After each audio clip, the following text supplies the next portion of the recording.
The morning air on Kepler 442b tasted like metal and smoke. Corporal Kim Tae-ho adjusted his helmet and checked his medical pack for the third time. 3 years of war had taught him that being prepared could mean the difference between life and death. "Move out," Captain Yoon Hae-jin's voice crackled through the radio. "We sweep the residential district and return to base before noon. Stay alert." Tae-ho fell in line behind his squad mates Park Dong-soo and Lee Woo-jin. The three men had served together since the war began. They trusted each other completely. Trust was everything when aliens wanted to kill you. The residential district of New Seoul Colony lay in ruins. Twisted metal and broken concrete stretched, as far as they could see. Once, human families had lived here. Children had played in the streets. Now only ghosts remained. Dong-soo kicked a piece of rubble. "I hate this place," he muttered. "Gives me the creeps." Woo-jin nodded. "Too quiet. The Villani hit this area hard last month." Tae-ho said nothing. As the squad's medic, he had seen enough destroyed homes to last a lifetime. Each broken building told a story of families torn apart. It never got easier. They moved through the empty streets in formation. Their boots crunched on broken glass. The alien sun cast strange shadows between the ruined buildings. Everything felt wrong here. "Contact ahead," Dong-soo reported. He pointed to a large crater where a building used to stand. "Looks like a crash. Sight." The three soldiers approached carefully. In the center of the crater sat the twisted remains of a Villani transport ship. The blue metal hull was cracked open like an egg. Green fluid leaked from the engine compartments. "Fresh crash," Woo-jin observed. "Maybe a day or two old." Captain Yoon's voice came through their radios. "What do you see down there?" "Villani transport ship, sir," Dong-soo replied. "Checking for survivors or intel." "Copy that. Be careful. Could be a trap." Tae-ho felt his heart speed up. Villani traps had killed too many good soldiers, but orders were orders. They climbed down into the crater. The ship was small, designed for maybe 6 passengers. Civilian transport, not military. Tae-ho noticed the lack of weapons or armor plating. This was a family ship, not a warship. "No movement," Woo-jin reported. He held his rifle ready while scanning the wreckage. Dong-soo pried open a damaged hatch. "Got bodies here?" he called. 2 adult Villani, been dead a while." Tae-ho moved to examine the bodies. The Villani looked different from the soldiers they usually fought. These aliens wore simple clothes, not battle armor. A male and female, he guessed. Their blue skin had turned pale in death. Probably fleeing. "The combat zone," Tae-ho said. He noticed the female clutched a small bag. Inside, he found medical supplies and food rations. "They were trying to escape the war." "Dead aliens are still dead aliens," Dong-soo said coldly. "Let's check for intel and get out of here." But Tae-ho heard something. A soft sound, barely noticeable. He tilted his head and listened. There it was again. A weak cry, almost like a kitten. "You guys hear that?" he asked. "Hear what?" Woo-jin looked around nervously. The sound came again. Definitely a cry, but not human. Tae-ho followed the sound to a section of the ship that had been crushed by falling debris. He began moving pieces of metal and concrete. "Tae-ho, what are you doing?" Dong-soo demanded. "There's something alive under here," Tae-ho replied. He worked, faster, his heart racing. After several minutes of digging, he found it. A biopod, similar to the life support chambers humans used for medical emergencies. But this one was smaller, much smaller. Through the transparent cover, Tae-ho saw a tiny Villani infant. The baby had the same blue skin as its parents, but lighter, almost translucent. Large, dark eyes stared up at him with fear and confusion. "Oh no," Woo-jin whispered when he saw what Tae-ho had found. The baby made the crying sound again. It was scared and probably hungry. Tae-ho's medical training kicked in. He could see the biopod's power was failing. Without help, the infant would die soon.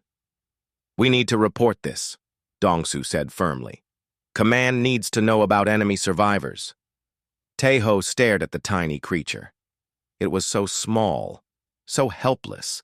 The baby reminded him of his little sister back on Earth when she was born. The same innocent eyes, the same desperate need for protection. "It's just a baby," Taeho said quietly. "It's a Villani baby," Dongsu corrected. "Enemy offspring. You know the protocols." Taeho knew the protocols very well. All Villani were to be considered hostile combatants. No exceptions. Even children were sent to intelligence for questioning before being eliminated. The military claimed young Villani could be trained as spies or assassins. But looking at this tiny infant, Taeho could not see an enemy. He saw only a scared baby who had lost its parents. His radio crackled. "Status report," Captain Yoon demanded. Dongsu reached for his communicator, but Taeho grabbed his wrist. "Wait," he said. "Taeho, don't do something stupid," Wu Jin warned. The baby made the crying sound again, its tiny hands pressed against the biopod's inner surface. The power indicators showed critical levels. Without immediate help, it would be dead within the hour. Taeho thought about the war. 3 years of killing and dying. 3 years of hate and fear. He had patched up countless wounded soldiers. He had closed the eyes of friends who would never go home. All because 2 species could not find peace. But this baby had done nothing wrong. It was innocent of the crimes committed by its species, just as human babies were innocent of the terrible things humans had done. "Found only corpses, sir," Dongsu finally reported over the radio. He looked at Taeho with confusion and worry. "Copy that. Continue your sweep and return to base." "Roger, sir." Taeho carefully lifted the biopod. It was surprisingly light. The baby inside looked at him with those large, trusting eyes. Something inside his chest tightened. "What are you doing?" Wu Jin asked nervously. "I don't know," Taeho admitted. He opened his medical pack and carefully placed the biopod inside. It fit perfectly, hidden among his supplies. "This is crazy," Dongsu whispered. "If they find out, we're all dead men." "Then they won't find out," Taeho said. His voice was steady, but his hands shook slightly. He was crossing a line that could never be uncrossed. The 3 soldiers climbed out of the crater. Taeho felt the weight of the biopod in his pack. Such a small thing, but it changed everything. He was no longer just a medic following orders. He was now a protector of the innocent, even if that innocent happened to be the enemy. As they walked back toward their base, Taeho wondered what he had gotten himself into. But every time the baby made a soft sound, he knew he had made the right choice. Some things were more important than orders. Some things were more important than war. Behind them, the alien sun climbed higher into the strange sky. And, hidden. In a human medic's pack, a Villani baby slept peacefully, unaware that its life had just been saved by the enemy. Back at Firebase Echo, Taeho felt like everyone could see his secret. Every soldier who looked at him seemed suspicious. Every officer who nodded hello made his heart race. But his medical pack remained closed, and the tiny Villani baby stayed, hidden. The base was busy with afternoon duties. Soldiers cleaned weapons, repaired equipment, and prepared for evening patrols. No one paid attention to one tired medic returning from a routine sweep. Taeho went straight to the medical bay. It was a small building with white walls and bright lights. Usually, the familiar smell of antiseptic made him feel calm. Today, it made him nervous. He locked the door behind him and set his pack on the examination table. His hands shook as he opened it. The biopod's power light blinked red, critical levels. The baby looked weak. Its blue skin had turned almost gray. Taeho had maybe 20 minutes before the life support failed completely. He opened the biopod carefully. The baby was so small it fit in his hands. It weighed almost nothing. When the fresh air hit its face, the infant opened its eyes and made a soft crying sound. "Okay, little one," Tae-ho whispered. "Let's figure out how to keep you alive." He had studied Vellani biology during medical training, but only the parts about treating wounds and stopping bleeding. He knew nothing about feeding alien babies. The infant's crying grew stronger.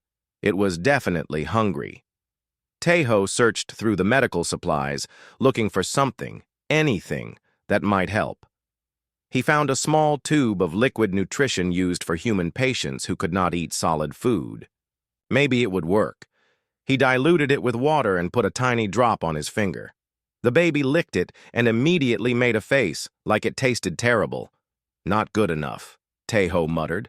Someone knocked on the medical bay door. Tae-ho's heart nearly stopped. He quickly covered the baby with a medical blanket and unlocked the door. Private Song Mi-young stood outside, holding a box of communication equipment. She was the base's radio operator, a quiet woman with serious eyes. "Dr. Kim asked me to bring these medical scanners," she said, stepping inside.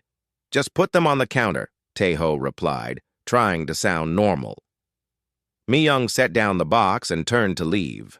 Then she stopped, her head tilted slightly. "Do you hear that?" The baby made another soft cry from under the blanket. Tae-ho's mind raced. "Hear what?" "Sounds like..." Mi-young walked toward the examination table. "Sounds like crying." Before Tae-ho could stop her, she lifted the blanket. Her eyes went wide when she saw the tiny blue infant. "Oh my God," she whispered. Tae-ho grabbed her arm. "Mi-young, please, I can explain." She stared at the baby, then at him. "This is a Vellani infant. You brought a Vellani baby to our base." It was dying. Its parents were dead. I couldn't just leave. "Are you insane?" Mi-young's voice rose. "Do you know what they'll do to you? What they'll do to all of us if they find out?" The baby cried again, louder this time. Mi-young looked down at the tiny creature. Its large, dark eyes stared back at her with complete trust. "How long has it been since it ate?" she asked suddenly. Tae-ho blinked. That was not the question he expected. "I don't know. Maybe hours. I can't figure out what to feed it." Mi-young was quiet for a moment. Then she sighed deeply. "My sister had a baby last year. I helped take care of him." She picked up the infant carefully. It was so small in her arms. "This one looks hungry and scared." "You're not going to report me?" She looked at him like he was stupid. "I should. We both know I should." The baby grabbed her finger with its tiny hand. "But I can't. Look at it, Tae-ho. It's just a baby." Relief flooded through him. "Thank you." "Don't thank me yet. We have a huge problem. What are we going to feed it?" "Human food could kill it." Tae-ho remembered the bag the dead Vellani female had been holding. "There were rations in the crash site. Vellani emergency food. Can you get back there?" "Not without raising suspicion. The area is off limits now." Mi-young thought for a moment. "I intercept Vellani communications all day. Their supply drops, patrol routes, everything. Maybe I can find out what their babies eat." Over the next hour, Mi-young worked at her computer while Tae-ho tried to keep the baby comfortable. The infant was getting weaker. Its cries became softer and less frequent. "Got something," Mi-young said finally. "Vellani infants need a protein compound called Velketh. It's in their emergency rations and medical supplies." "Great. Where do we get Velketh?" "That's the problem. We need Vellani supplies." Tae-ho felt hopeless. The baby was dying in his arms, and there was nothing he could do about it.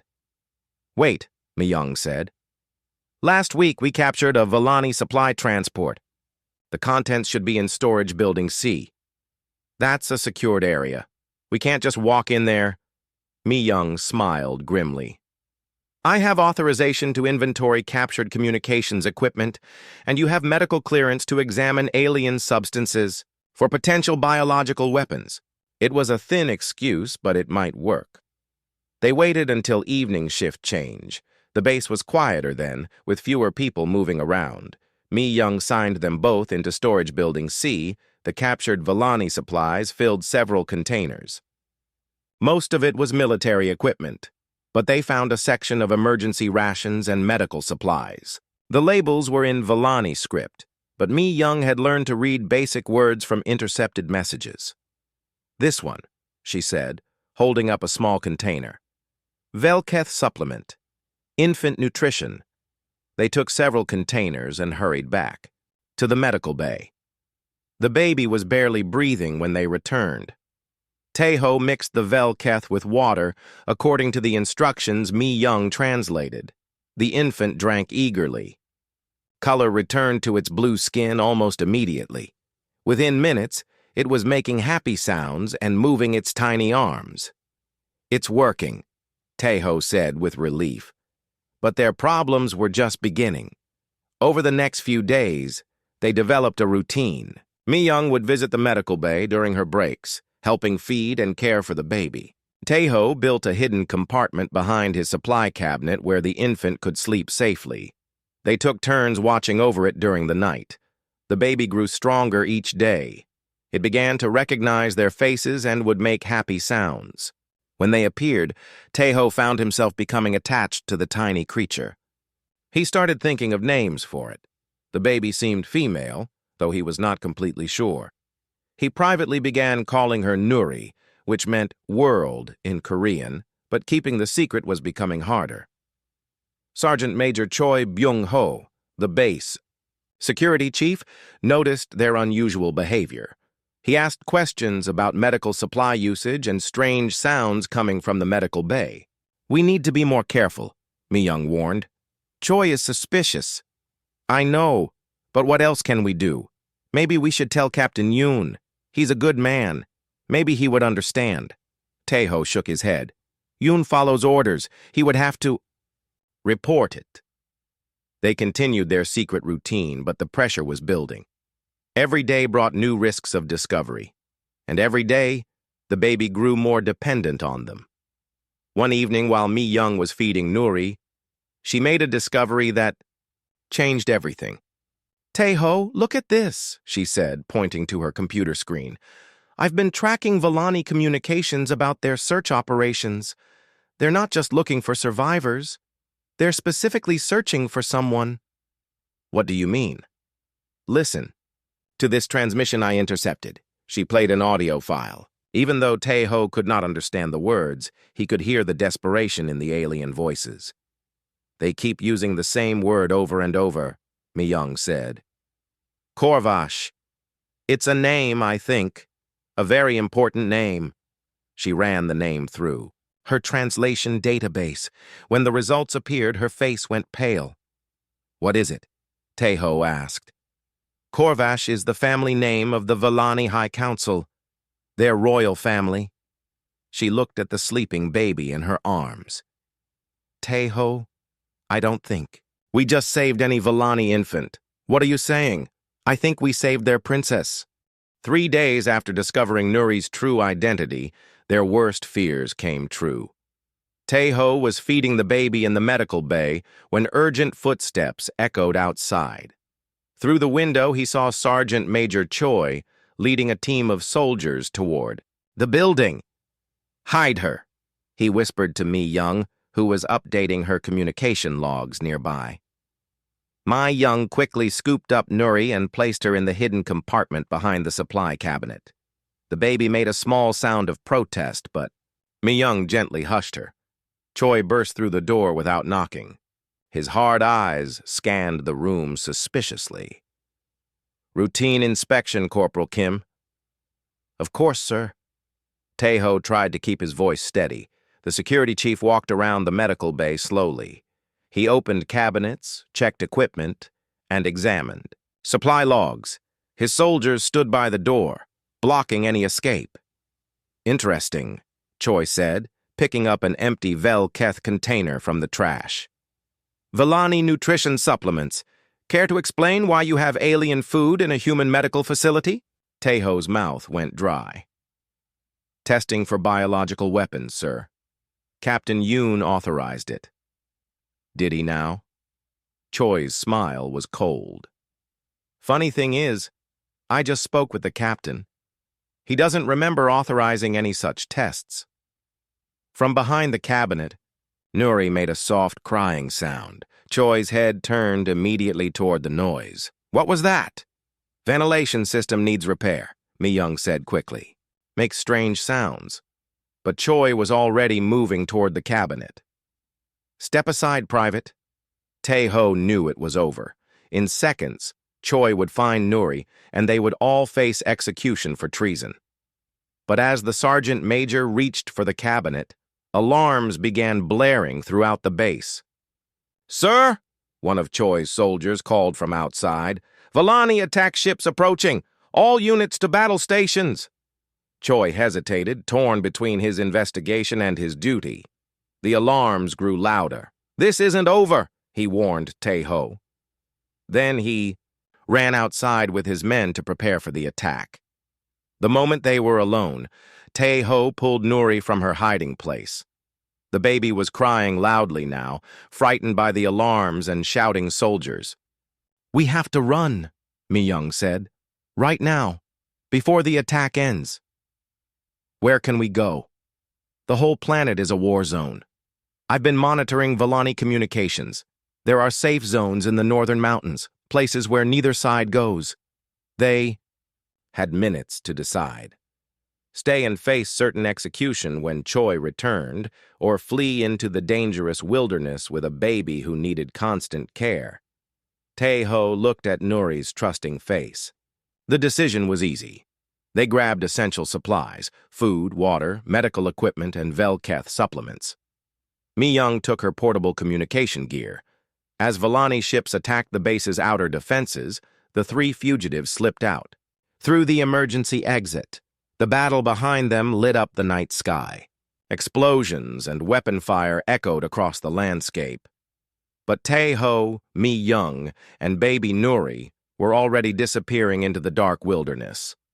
The first night was the hardest. They had no shelter except what they could build from branches and salvage materials. The temperature dropped below freezing, and Nuri cried constantly from the cold.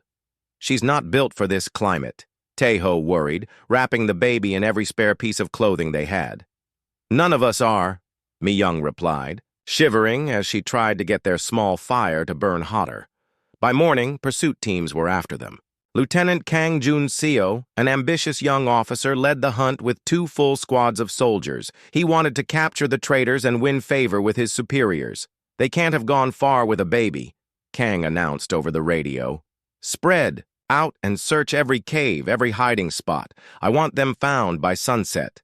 But the wilderness of Kepler 442b was not kind to anyone. The landscape was filled with crystal forests that could cut a person to ribbons, poisonous marshlands that killed with toxic fumes, and predatory creatures that hunted anything that moved. Tae-ho's medical training helped them avoid the worst dangers. He could recognize signs of toxic plants and dangerous areas. Mi-young's technical skills let her modify their equipment to work better in the harsh environment. Still, it was a nightmare. They were always hungry, always cold, always running. Nuri needed feeding every few hours, and her cries could attract both human hunters and alien predators. On the 3rd day, they found shelter in a cave system deep in the mountains. The caves were warm and dry, heated by underground thermal springs. Finally, they could rest without freezing, but they were not alone.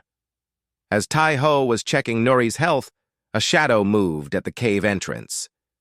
Mi-young grabbed her weapon, but a voice spoke in broken English. "Human soldiers! You have Korvash, baby!" A tall Villani warrior stepped into the light. His blue skin was darker than Nuri's, and scars covered his arms. He carried advanced weapons but kept them lowered in a non-threatening position. "My name's Zeth," he said slowly. "Nuri is daughter of my sister. I searched for her many days." Tae-ho instinctively held the baby closer. "You want to take her." "I want her safe," Zeth replied. "Same as you." "How do we know you're telling the truth?" Zeth moved closer slowly. When he saw Nuri's face, his expression softened completely. He spoke to her in the musical Volani language, and the baby responded with happy sounds. "She knows me," Zeth said. "I helped raise her before war separate our families. Mi Young kept her weapon ready. Even if you are her uncle, you're still the enemy." "Enemy?" Zeth looked confused. "You save Volani child. You risk life for her. How can you be enemy?" It was a good question. Here they were, two humans and a Volani, all united in wanting to protect one innocent baby. The war suddenly seemed very stupid. "Human soldiers hunt you," Zeth continued. "Volani soldiers hunt me. We both protect same child. Maybe we help each other." From outside the cave came the sound of vehicles and shouting voices. Lieutenant Kang had found their trail. "Decide quickly," Zeth urged. "I know secret paths through mountains, safe places where no one find us, but we must trust each other." Tae-ho looked at Mi Young. She nodded slightly. They had little choice. "Lead the way," Tae-ho said. As human voices grew closer outside, the unlikely group fled deeper into the cave system. Behind them, flashlight beams danced across the cave walls as their pursuers searched for any sign of the fugitives. But Zeth knew paths that had been secret for generations. Within minutes, they had disappeared into the mountain's hidden depths, carrying with them the most important baby in two worlds. Deep in the mountain tunnels, Zeth led them through passages that seemed impossible to find. The Volani warrior moved with confidence through the darkness, following paths his people had used for centuries. "How do you know these caves so well?" Mi Young asked as they rested beside an underground stream. Zeth sat beside the water, watching Nuri play with small pebbles. "My grandfather bring me here as child. This mountain sacred to my people. Long before humans come to this world, Tae-ho fed Nuri some Velketh mixed with stream water. The baby was growing stronger each day, but she was also becoming more active. Soon she would be crawling, which would make hiding much harder." "Zeth," Tae-ho said carefully, "can you tell us why this war started? We only know the human version." The Volani warrior was quiet for a long moment. When he finally spoke, his voice was heavy with sadness. 3 years ago, humans build big machine for digging metals from ground. They choose place near holy site, sacred place where Volani children learn about their ancestors. Mi Young translated using her communication device to make sure she understood correctly. "A mining operation near a religious site." "Yes. Volani leaders try to talk with human leaders, explain why this place important. But humans not listen. They say we have no right to stop their work." Tae-ho felt uncomfortable. He had heard different stories about the war's beginning. Human commanders always said the Volani attacked without reason. "On day of spring ceremony," Zeth continued, "hundreds of Volani children come to sacred site. They perform ancient rituals, sing old songs. Very peaceful. Very beautiful." His hands clenched into fists. "Then human machine explode. Big explosion. Bigger than anything we ever see. Killed many children instantly. Others die slowly from poison in the air." "An explosion?" Mi Young looked shocked. "We were told you attacked our mining facility." "No attack. Machine break by itself. But humans think we sabotage it. They send soldiers to punish us. We send soldiers to protect our people. Soon, everyone fighting." The truth hit Tae-ho like a physical blow. The war had started because of an accident, a terrible misunderstanding, that had killed thousands of people on both sides. "The children who died," he asked quietly. "How many?" 237, Zeth said immediately. "I know because my nephew was one of them, Nuri's brother." Nuri looked up at her uncle. When she heard her name, she reached her tiny hands toward him, and he gently picked her up. After her brother died, Nuri's mother and father try to make peace. They believe war wrong, believe both sides suffer too much. They travel to neutral zone to meet human peace, workers, but they never made it. Mi Young realized. Human soldiers shoot their transport ship. Think they are spies. Both sides now hate peace workers. Both sides only want revenge. They sat in silence, absorbing the terrible truth. So many deaths, so much hatred, all because of one awful accident and a series of misunderstandings. There's something else, Mi Young said slowly. I've been monitoring communications from both fleets. Human Command has been lying to us about civilian casualties, and Volani Command has been lying too. She showed them transcripts on her communication device. Both sides have been attacking each other's children and families. Both sides claim the other started it. Both sides use the dead children as reasons to keep fighting. Zeth nodded sadly. War make people crazy. Make them forget what they really fight for. Teho looked at little Nuri, who was now trying to grab Zeth's fingers. She had no idea that two entire species were trying to kill each other over the death of her brother and hundreds of other children. There has to be someone who wants peace, he said. Someone who can stop this madness. There is, Zeth replied. Elder Vashista. She very old, very wise. She speak both human and Volani languages. She work in secret to find peace, but no one listened to old woman. Where is she now? Hidden temple, 2 days' walk from here. She wait for sign that peace is possible. Mi Young stood up suddenly, her communication equipment beeping with incoming signals. We have bigger problems. Major Oh Sung-min just arrived at Firebase Echo with a full battalion.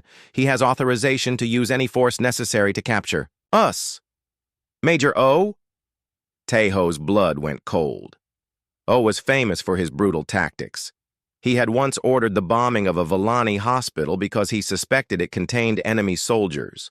It gets worse, Mi Young continued, reading more messages. High Counselor Torvan, Nuri's grandfather, is bringing a war fleet to orbit. Both sides think the other is holding the baby hostage.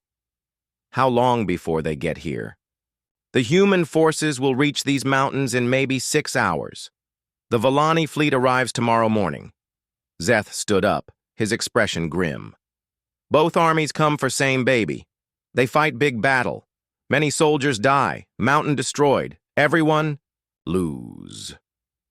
Unless we can get to this Elder Vashita first, Teho said. Maybe she can help us stop the fighting. Dangerous journey, Zeth warned. Path go through human patrol routes and Volani scout positions. Very easy to be caught by either side. What choice do we have? As if understanding the seriousness of the situation, Nuri began crying. Not the hungry cry or the scared cry they had learned to recognize, but a deep, sad sound that seemed to express all the pain and loss her short life had already seen. Teho picked her up gently. It's okay, little one. We're going to find a way to fix this. But even as he spoke, he could hear the distant sound of aircraft engines. The hunt was getting closer. They packed their few belongings quickly. Zeth led them to another tunnel. This, one heading deeper into the mountain toward the hidden temple. Elder Vashita not see visitors for many months, Zeth explained as they walked. She may not trust humans, even humans who save Volani baby. We have to try, Mi Young said. It's better than letting two armies destroy each other over a misunderstanding. The tunnel was darker and more dangerous than the others.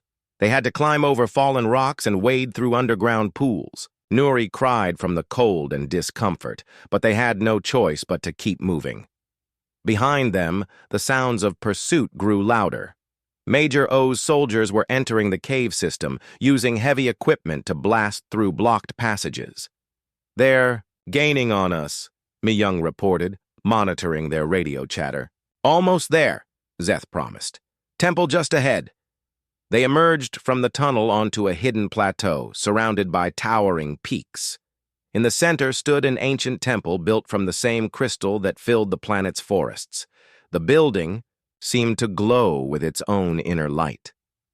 Beautiful, Teho whispered. Yes, Zeth agreed. This where both our peoples first meet, long ago, before fear and hate, before war. An elderly Volani woman appeared at the temple entrance. She was tiny and bent with age, but her eyes were sharp and intelligent. "Elder Vashta," Szeth said, bowing respectfully. "I bring visitors, humans who save Corvash baby." The old woman looked at Tai-Ho and Mi-young with curiosity, then at Nuri with great sadness. "So," she said in perfect English, "the child of prophecy finally comes home." Elder Vashta led them inside the crystal temple. The walls seemed to sing with soft musical tones, and the light shifted from blue to green to gold as they moved deeper inside. "Child of prophecy?" Tai-Ho asked. "What did you mean?" The old woman settled onto a cushion near a pool of still water.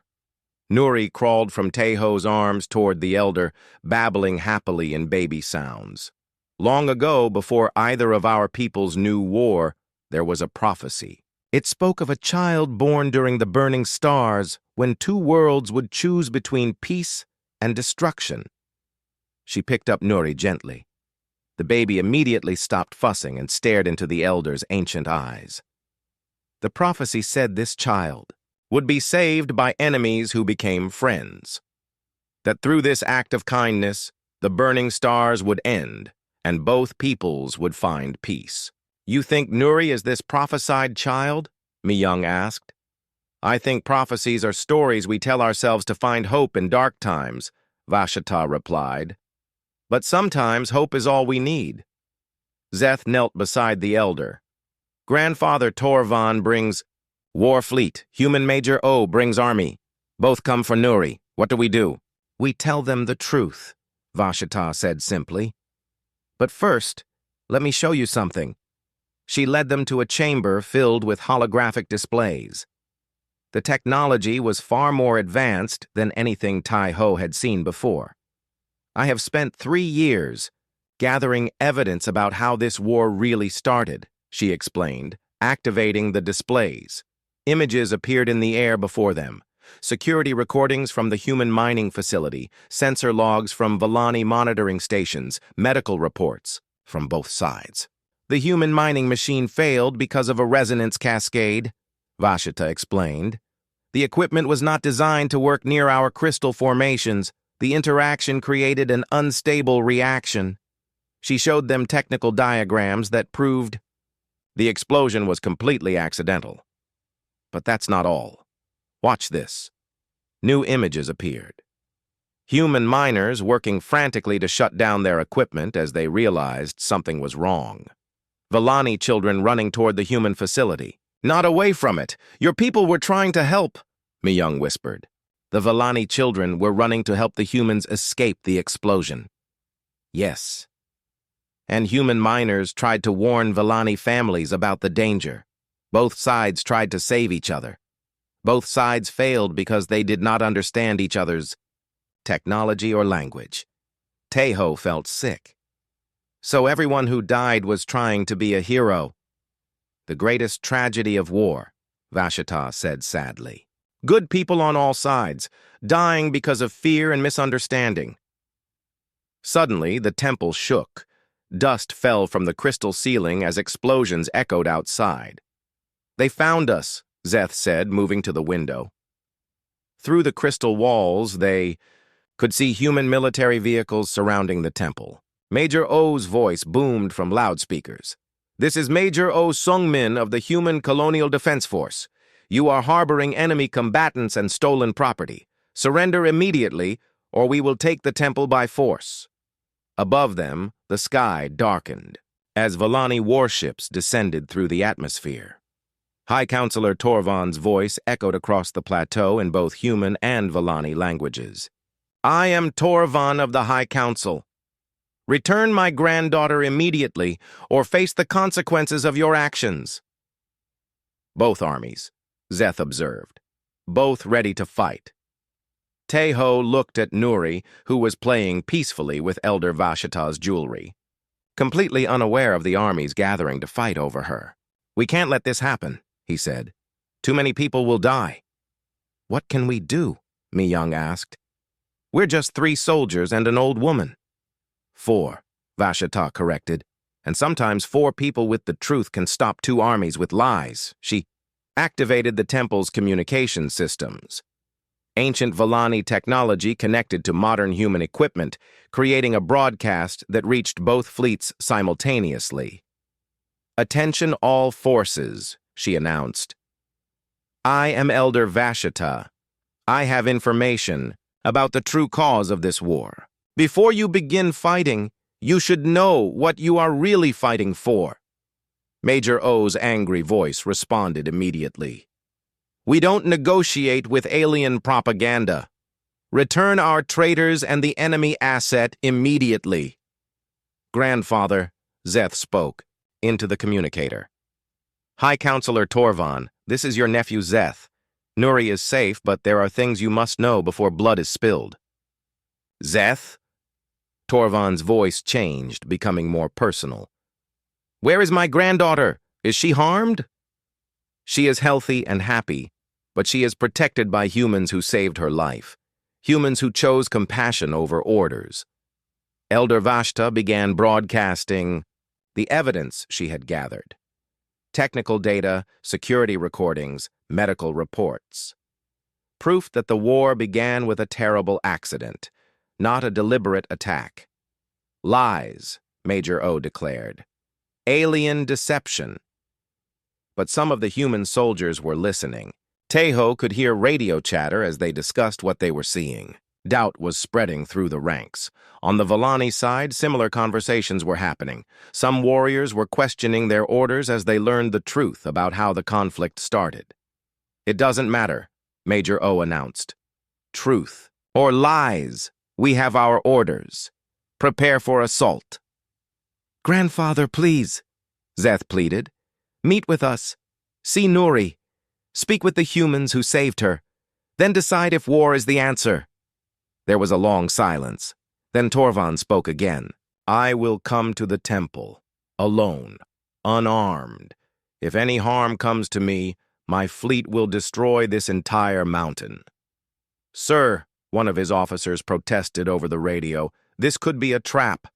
My granddaughter is in that building. I will see her with my own eyes." Major O was furious. "Counselor, any meeting with the enemy is considered collaboration. I cannot allow it." "You cannot stop it either," Torvan replied, "unless you want to explain to Earth Command why you started a war with someone trying to rescue his own family." Teho made a decision that surprised everyone, including himself. He stood up and walked toward the temple entrance. "Where are you going?" Mi-young called after him. "To end this war." He opened the massive crystal doors and stepped outside. Both armies had their weapons trained on the temple. Hundreds of soldiers, human and Volani, watched as one medic walked slowly down the temple steps. "My name is Corporal Kim Tae-ho," he announced, his voice carrying across the plateau. "I am the human who found this baby and chose to save her life instead of following orders." He could see Major O in the distance, red-faced with anger. He could see Volani warriors preparing their weapons. "I know some of you think I'm a traitor. Others think I'm a fool. Maybe you're both right. But I know one thing for certain. This baby is innocent of the crimes both our species have committed." Nuri began crying inside the temple. The sound carried across the silent battlefield. That's the sound of a child who wants her family. Not the sound of an enemy weapon or a military asset. Just a baby who misses her grandfather.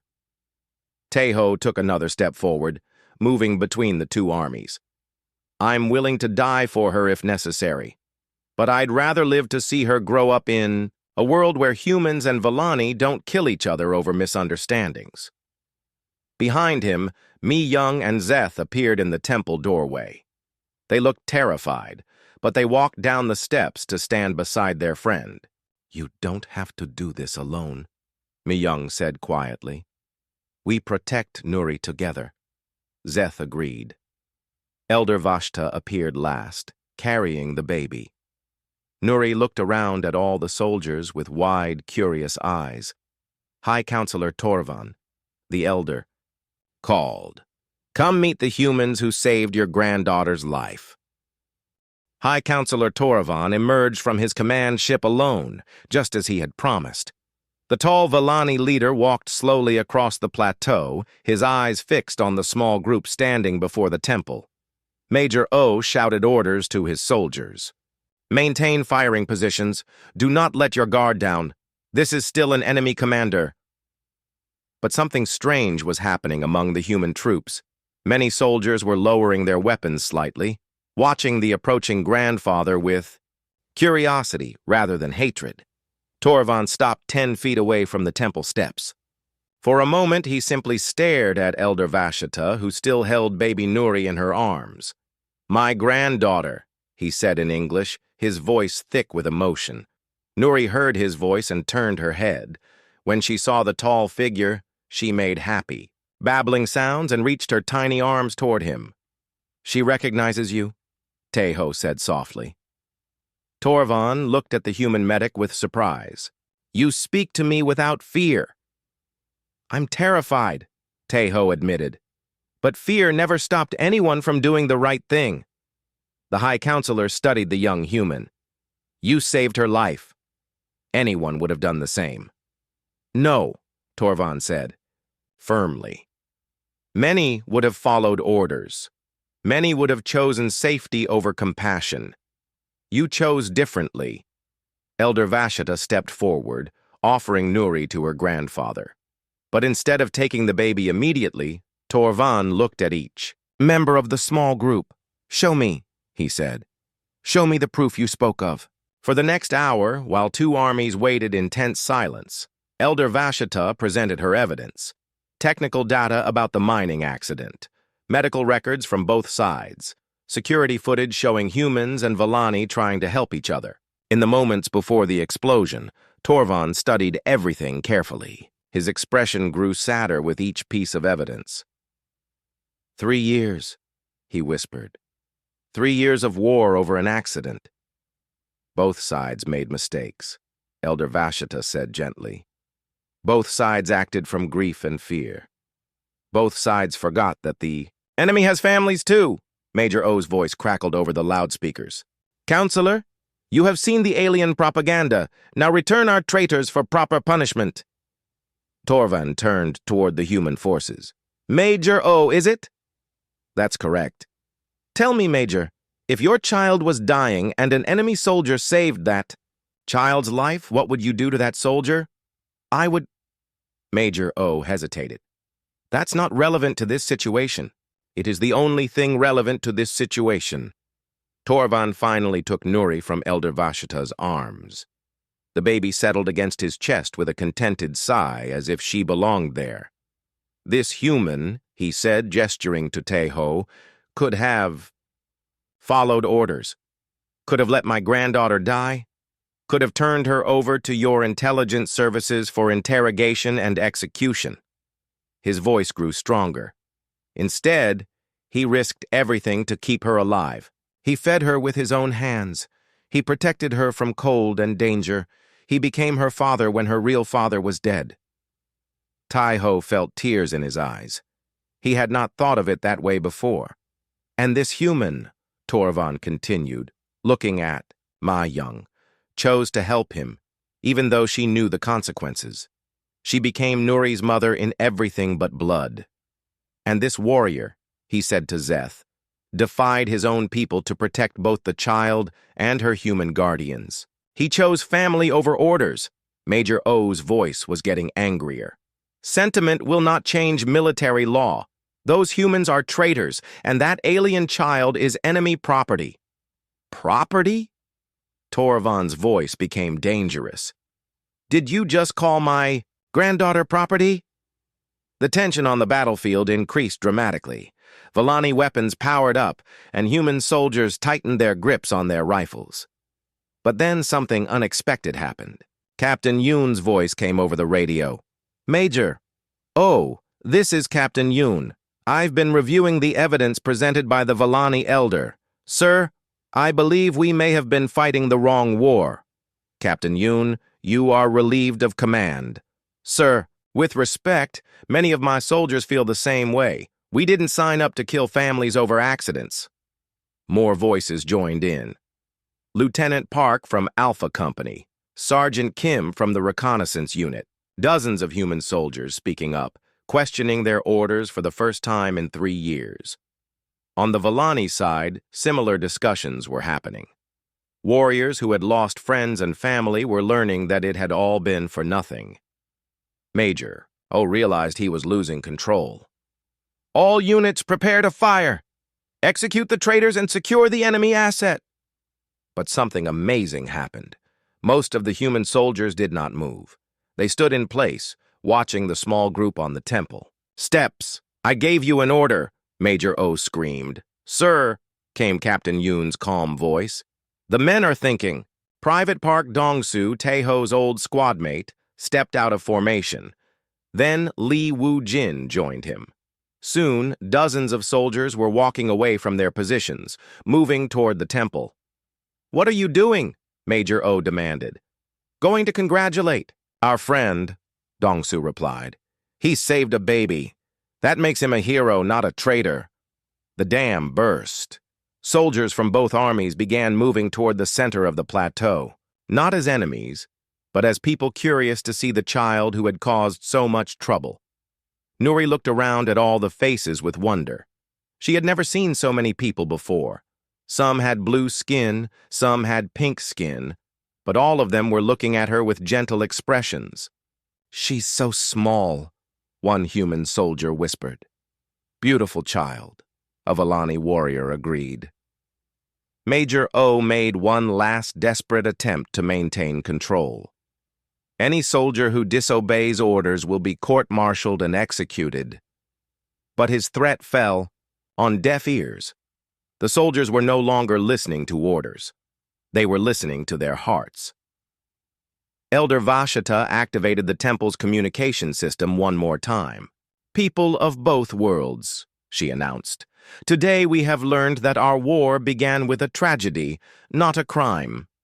Today we have seen that compassion can exist between enemies. Today we choose peace over revenge." High Counselor Torvan stepped forward, still holding Nuri. "I hereby declare an end to hostilities between the Volani people and the human colonies. Let this child be the bridge between our worlds." "I don't have the authority to make that decision," Captain Yoon said, "but I can promise that my soldiers will not fire on anyone today." Similar promises came from Volani commanders. The war was not officially over, but the fighting had stopped. Major O and a few hardline officers left the plateau in disgust, but they were a tiny minority now. Most soldiers from both sides remained, talking to each other for the first time as people instead of enemies. Taeho found himself surrounded by his old squad mates and new Volani acquaintances. Everyone wanted to see Nuri, to touch her tiny hands, to hear her happy babbling. "What happens now?" Mi Young asked Elder Vashta. "Now the real work begins," the old woman replied. "Peace is harder than war. It requires patience, understanding, and forgiveness." "And what about us?" Taeho asked. "We're still technically deserters." "You are heroes," Torvan said firmly. "Both sides will remember that you chose love over hate. Your names will be honored for generations." As the alien sun set over the crystal temple, something beautiful happened. Human and Volani soldiers began sharing food, stories, and pictures of their families. Language barriers were overcome with gestures and smiles. In the center of it all, baby Nuri played happily with anyone who would hold her. She had no idea that her very existence had brought peace to two warring worlds. Taeho watched it all with amazement. 3 months ago, he had been just another soldier following orders. Today, he was part of something miraculous. "Thank you," Torvan said to him as the evening grew late. "You gave me back my granddaughter, but more than that, you gave both our peoples a chance for peace." "I just did what felt right," Taeho replied. "That," said Elder Vashita with a smile, "is exactly what the prophecy predicted. Sometimes the greatest warriors are those who choose not to fight."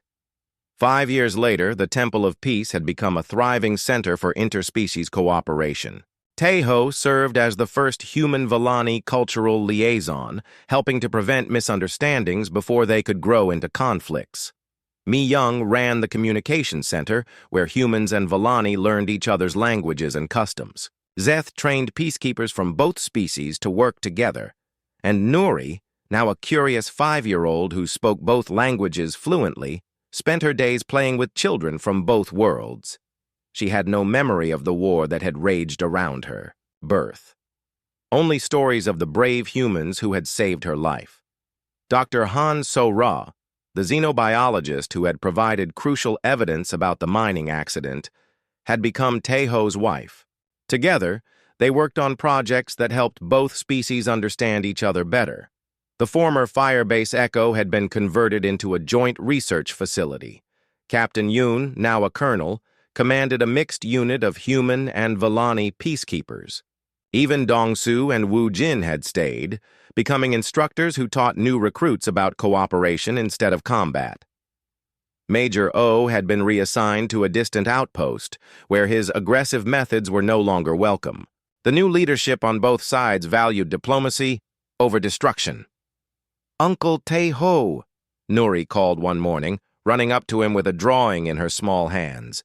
She had never stopped calling him uncle, even though she lived with her grandfather, most of the time. "What did you make today?" he asked, kneeling down to her level. "It's our family," she explained proudly.